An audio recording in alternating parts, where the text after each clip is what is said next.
নমস্কার বন্ধুরা, কথার আজ আরেক জমজমাট পর্বের রিভিউ নিয়ে আমি পৌঁছে গেছি তোমাদের সামনে। বাংলা সিরিয়াল সমাচারে তোমাদের সবাইকে স্বাগত জানিয়ে আজকের পর্বের রিভিউ আমি শুরু করছি। শুরুতে আমরা যেটা দেখতে পাচ্ছি যে কথা আজকে সকালের ব্রেকফাস্টে করলার রুটি বানাবে, তো সেটার প্রিপারেশন চলছে আর মৌরি দিয়ে আটাটাকে মাখাও হয়েছে। তো পিসিয়া মানে কাকিয়া বলছে কথা সব কিছু রেডি হয়ে গেছে, এবার বলো কি করতে হবে। ছোটকা সেখানে এসেছে, করলা সমস্ত প্রিপারেশন দেখছে। এবার দেখে কথাকে জিজ্ঞাসা করছে কি হবে লাঞ্চে। তো বলছে যে করলার রুটি হবে আর সবজি হবে। বলে কি, এ কি করলা, মানে এ কি করলে তুমি কথা, করলা মানে করলার সবজি সকাল সকাল? বলে হ্যাঁ। তখন ওদিক থেকে পিসিয়াও আসে, বলে কি করলা। এদিকে কিন্তু প্যাটি এসছে, ডিউটিতে যাবে। তো মানে ব্রেকফাস্ট হয়েছে কিনা, বলে হ্যাঁ আজকে কথার স্পেশাল ব্রেকফাস্ট হচ্ছে করলার রুটি। তখন প্যাটি বলছে ও আচ্ছা আচ্ছা, বাহ বাহ বাহ, খুব সুন্দর খুব সুন্দর, আচ্ছা ঠিক আছে আমি বেরোচ্ছি বুঝলি, আমার না একটু কাজ আছে। তো যেই বেরোতে যাবে অমনি ছোটকা কিন্তু হাত ধরে টেনে এনেছে, বেরোবি মানে না খেয়ে কোথাও যাবি না। মানে করলার নাম শুনেই সবাই চলে যাচ্ছে আর কি। ওদিকে প্রিয়েরও একই অবস্থা। তো বলছে যে মানে এসছে, তখন সেখানে অগ্নি এসছে, বলছে ও করলার বানাবি তো, এই তো করলাটাকে সেদ্ধ করে তারপর সেটাকে ম্যাশ করে আলুর সাথে মিক্স করে করবি। তো কথা বলছে ও আপনি জানেন। বলে হ্যাঁ গুজরাটে একবার খেয়েছিলাম, তারা ওরকম করেছিল। তো সেখানে তো তেল দিয়ে ভেজেছিল ওটাকে, করলা থেপলা বা এই টাইপের কিছু একটা বলছিল আর কি, তখনই খেয়েছিলাম। তো ছোটকারা তো বলছে এটা তো তেতো লাগবে পুরো। তখন কথা বলছে না, ও মানে করলাগুলোকে নাকি অনেকক্ষণ ধরে নুন লেবু দিয়ে জ্বালিয়ে রেখেছিল, তাতে নাকি তেতো ভাবটা কেটে যায়।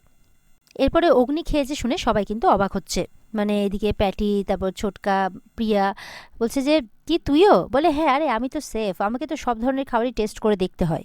এরপরে কথা কিন্তু আবদার করছে অগ্নির কাছে যে আপনি একটু আজকে সবার সাথে খেতে বসবেন। তখন অগ্নিও কথার কথা ফেলতে পারে না, তো বলে আচ্ছা ঠিক আছে তাই করব। তো সবাই মিলে কিন্তু তখন বসে পড়ে খাবার টেবিলে।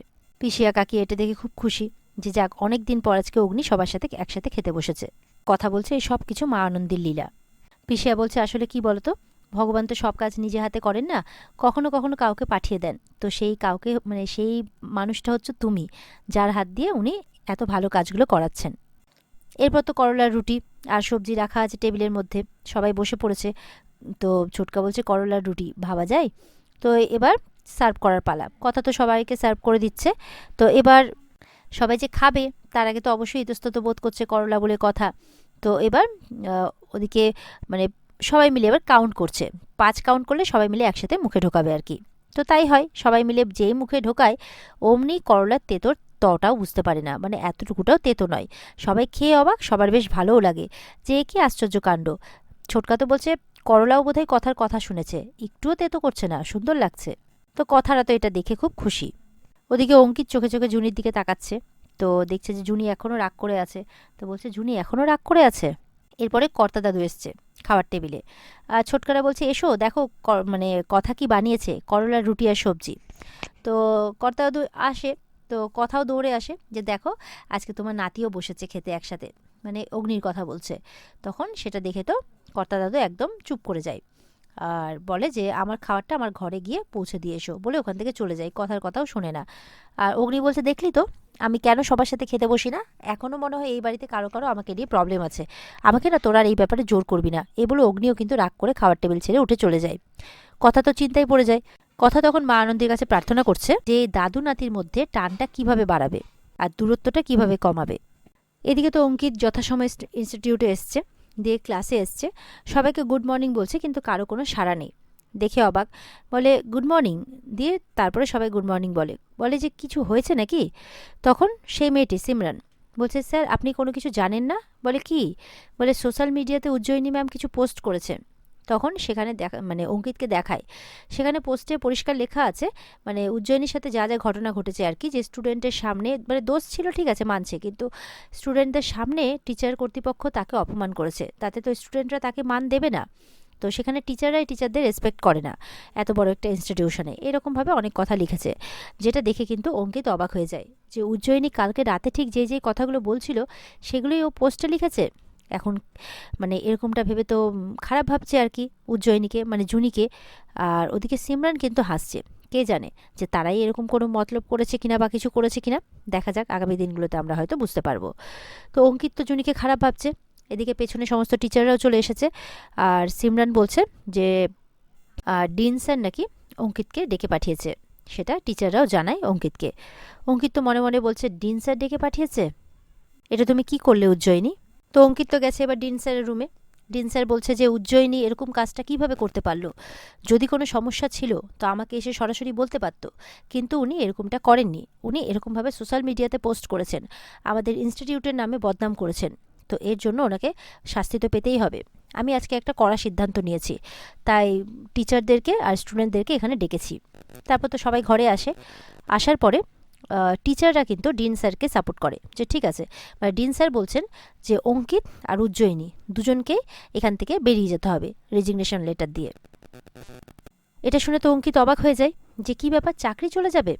তখন ডিন স্যারকে সবাই মানে টিচাররা সাপোর্ট করছে যে আমরা একমত, কিন্তু ওদিকে সিমরান ভাবছে এটা কি হয়ে গেল, অঙ্কিত স্যারও চলে যাবে, এটা তো আমি চাইনি, এটা কি হয়ে গেল, মানে কাণ্ডটা হয়তো ওই ঘটিয়েছে, কিন্তু মানে তার পছন্দের স্যারের উপর চলে আসবে সেটা সে বুঝতে পারেনি। সে শুধু উজ্জয়িনীকে শাস্তি দিতে চেয়েছিল। তো যাই হোক, এবার স্টুডেন্ট কর্তৃপক্ষকে স্টুডেন্টকে জিজ্ঞাসা করা হয়। তখন তো সিমরান সবার হয়ে বলছে যে অঙ্কিত স্যার আমাদের খুব ভালো স্যার, উনি আমাদের খুব ভালো পড়ান, উনি যেমনটা পড়ান অন্য স্যার ওরকমটা পড়াতে পারবেন না, আমরা সবাই অঙ্কিত স্যারকেই চাই। তো বাকি স্টুডেন্টরাও তাই বলছে, আমরা অঙ্কিত স্যারকে চাই। তখন ডিন স্যার এটা সিদ্ধান্ত নেন যে ঠিক আছে তাহলে অঙ্কিত থাকবে, আর কিন্তু উজ্জয়িনীকে যেতে হবে। তো বলে দেয় যে কালকে যাতে উজ্জয়িনী এসে এখানে রেজিগনেশন লেটারটা দিয়ে যায়, এটা যাতে আবশ্যিক।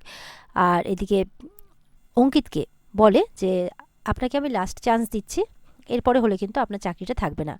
তো এবার তো মনে মনে অঙ্কিত বলছে যে এর উত্তর জুনি তোমাকে দিতেই হবে, তুমি এমনটা কেন করলে? আমাকে কালকে বললে ঠিক আছে, কিন্তু তা বলে এইভাবে সোশ্যাল মিডিয়াতে পোস্ট করলে কেন? এমনটা মনে মনে ভাবছে আর কি।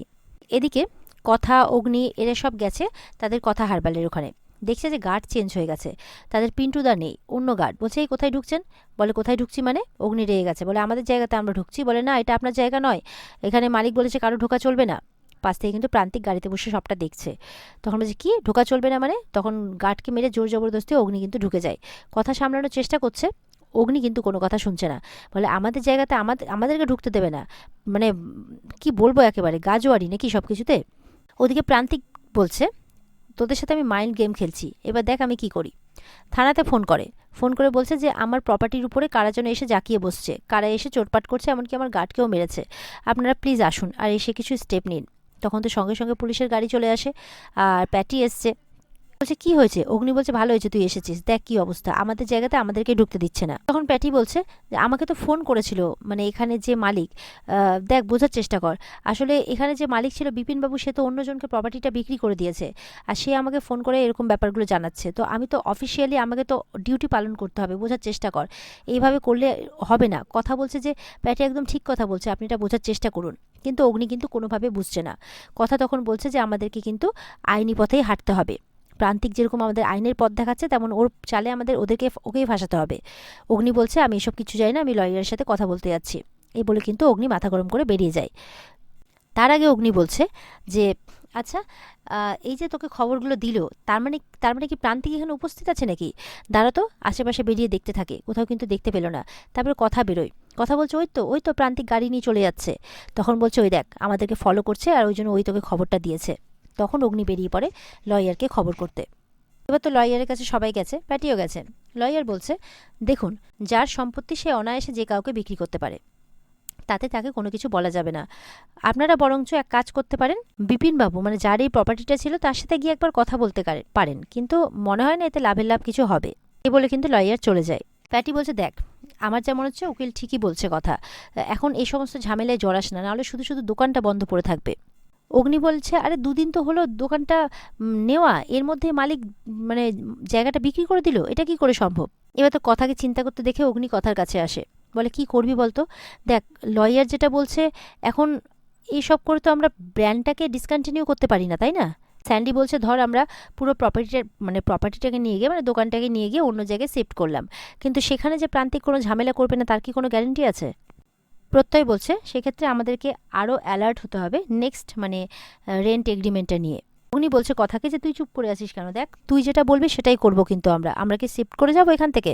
কথা বলছে এই জায়গাটা আমি কিছুতেই ছাড়বো না, মা আনন্দীকে প্রতিষ্ঠা করেছি আমি এখানে, ওনাকে উৎখাত করতে পারবো না। তখন অগ্নি বলছে তাহলে কি করবি, বি প্র্যাকটিক্যাল প্লিজ। তখন কথা বলছে যে প্রান্তিকের উপর দিয়ে উল্টো চাল দিতে হবে। তো অগ্নি তো কথার কথা শুনে অবাক হয়ে যায়। আর ওদিকে জুনি গেছে অঙ্কিতকে জল দিতে। এবার অঙ্কিত চিৎকার করে উঠেছে, জুনির হাত থেকে জলের গ্লাসটা পড়ে যায়। যেটা তুমি কি করলে? তুমি মাত্র 2 দিন হলো ক্লাস নিতে গেলে, তাতেই তুমি তোমার সাথে কি সমস্যা হলো না হলো তুমি কারোর সাথে কিছু ডিসকাস না করে এইভাবে সোশ্যাল মিডিয়াতে পোস্ট করে দিলে। তখন জুনি বলছে, আপনি কি বলছেন আমি কিছু বুঝতে পারছি না। বলে, হ্যাঁ হ্যাঁ আমারই ভুল হয়েছে, আমার ভুল হয়েছে তোমার বায়োডাটাটা ওখানে সাবমিট করা। তুমি এক কাজ করো, রেজিগনেশন লেটারটা লেখো, আমি কালকে ওটা গিয়ে সাবমিট করে আসবো। ব্যাস, এই নিয়ে আমি আর কোনো তর্কে জড়াতে চাইছি না। তখন কিন্তু তাদের ঘরে চিৎকার শুনে কথা, অগ্নি, আরও পিসিয়া কাকিয়ে সবাই চলে আসে, প্রত্যয় সবাই বলছে যে কী হয়েছে কী হয়েছে। তখন কিন্তু অঙ্কিত সমস্ত ঘটনাটা বলে। বলার পরে জুনি বলছে, মানে কথা বলছে, আমার মনে হয় না জুনি এই কাজটা করেছে। জুনি বলছে, বলে কী লাভ, তোর বিশ্বাসের উপরে কি এসে যায় বল। তখন অঙ্কিতকে গিয়ে প্রশ্ন করছে, আপনার কি মনে হয় যে এই কাজটা আমি করেছি? বলে, তুমি কি বলতে চাইছো তাহলে, এই কাজটা তুমি করনি? তোমার প্রোফাইল থেকে পোস্ট করা হয়েছে, তুমি এটা করনি? তখন কিন্তু সাইড থেকে দেখা যাচ্ছে যে চিত্রা শুনছে সবটা। এই কাজটা তো করেছে সিমরান। হয়তো চিত্রাও ব্যাপারটা জানে না, তবে চিত্রা শুনছে। তো বাকিরা তো সবাই এবার অবাক হচ্ছে যে ব্যাপারটা কি হচ্ছে। আর অঙ্কিত আর জুনির মধ্যে কিন্তু ভুল বোঝাবুঝিটা অনেকটা বেড়ে গেছে। আর এখানে আজকের পর্ব শেষ হয়ে যায়। তো বন্ধুরা, এই ছিল আজকের পর্বের রিভিউ। ভালো লেগে থাকলে অবশ্যই পর্বকে লাইক, কমেন্ট আর আমাদের সাথে জুড়ে থাকতে চ্যানেলকে কিন্তু সাবস্ক্রাইব করতে কেউ ভুলবে না। পর্বের বিস্তারিত দেখতে অবশ্যই স্টার জলসার পর্দায় চোখ রাখবে। দেখা হচ্ছে তোমাদের সাথে আগামীকালকে। সবাই ভালো থাকবে। টাটা।